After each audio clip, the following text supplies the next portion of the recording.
लेकिन राम जी का उत्सव मनाया जा रहा था। प्यारे उसी समय पर चंद्रदेव भगवान राम के पास आए हैं और रोने लगे।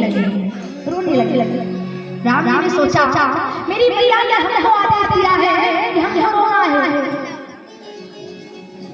कौशल्या मैया ने जब रूप में भगवान नारायण को देखा, जब प्रकट होकर आए तो कौशल्या मैया ने कहा प्रभु मैं तो बेटे के रूप में आपको देखना चाहती थी, लाला के रूप में देखना चाहती थी, लेकिन आप तो बेटे ना बन के मेरे बाप बन के आ गए हो। ये हम समझते हैं आप छोटे बन जाइए। और प्यारे छोटे बच्चे तो रोते हैं। आज राम जी ने विचार किया मेरी मैया ने हमको आज्ञा दी है। और प्यारी कौशल्या मैया इतनी बात हमारे राम जी ने मानी कि जीवन भर जीवन भर रोते थे। विचार करो, हंसने का समय आया था, सिंहासन पर बैठने का समय आया, वनवास चले गए।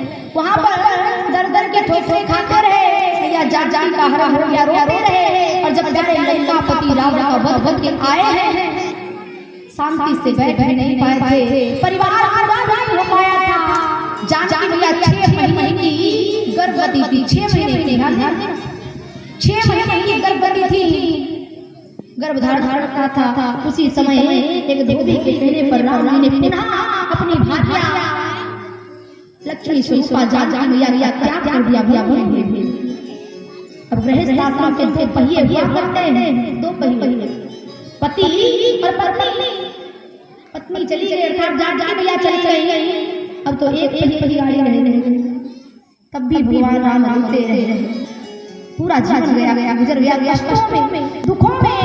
लेकिन प्यारे हमारे राम सरकार ने पिता को खो दिया, माता को खो दिया, वासियों को छोड़ करके चले गए। जानकी मैया का हर हो गया, लंकापति रावण से युद्ध हो गया, लौट करके आए, जानकी मैया हरा हो गया।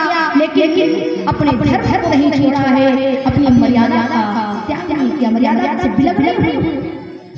और मैया इसीलिए राम जी का अवतार 9वीं तिथि को हुआ, क्योंकि 9 की संख्या ऐसे हुआ करती है, 9 की संख्या।